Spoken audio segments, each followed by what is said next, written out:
You are 5 years old, sitting in a small room, and a kind-looking woman is asking you to say your name. She smiles and writes something down, but the real answer to what happens next is far stranger and far darker than anything you'd expect from a university psychology lab. This is the story of an experiment so disturbing that its own creator tried to bury it. For decades, it barely existed in the scientific record.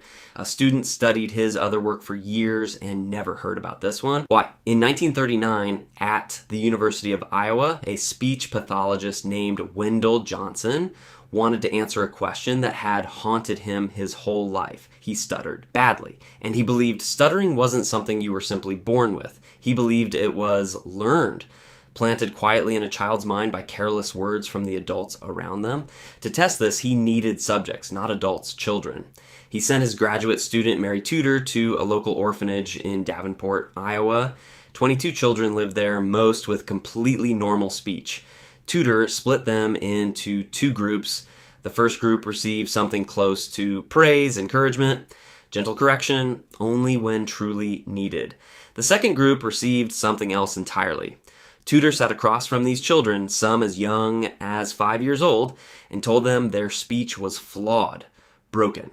She told them they were becoming stutterers, that everyone could hear it. Every hesitation, every stumble a normal child makes while still learning language was pointed out and criticized again and again, session after session. Think about that. These were children who spoke completely normally before this began.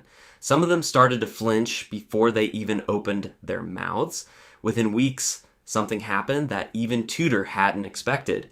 Several children in the second group stopped talking as much. They covered their mouths mid-sentence, like they grew visibly anxious in class, avoided being called on. One child reportedly refused to speak at all unless forced to. Johnson had his answer. Fear alone could create the very thing he was studying. Confidence, or the sudden lack of it, could physically reshape a child's relationship with their own voice. But here's the twist that makes this story so much stranger than a simple cautionary tale. The children were never told the truth. They were never treated, never reversed, never given any kind of follow-up care. Many of them lived the rest of their childhoods and much of their adult lives, believing something was genuinely, permanently wrong with the way they spoke when nothing ever had been.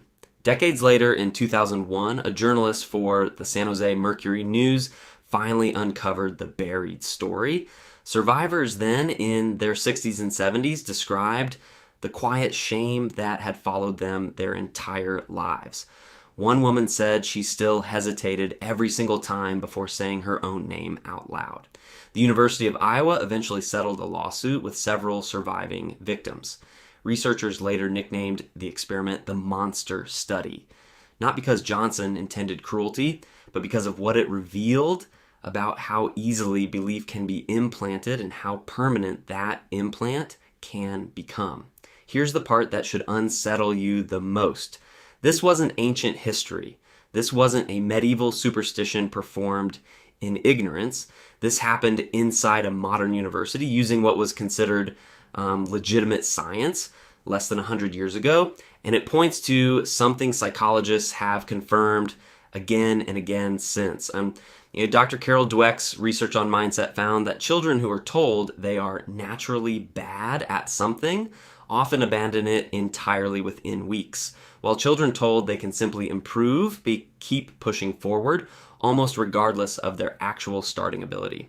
The label becomes the ceiling, not the talent, not the effort, the label. You felt a version of this yourself. Maybe a teacher once said you weren't a math person. Maybe someone commented on your voice, your art, your body at exactly the wrong moment in your life. And that comment outlived the moment itself, quietly rewriting how you saw yourself for years afterward. The Monster Study didn't just prove that stuttering could be artificially induced through fear and repetition. It proved something far bigger and far more personal to you right now.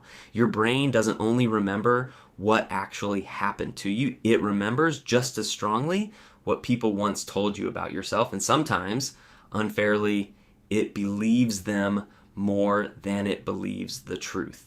So tonight, when you catch yourself hesitating before you speak, before you try something new, Before you raise your hand in a room full of people, ask yourself where that hesitation actually came from.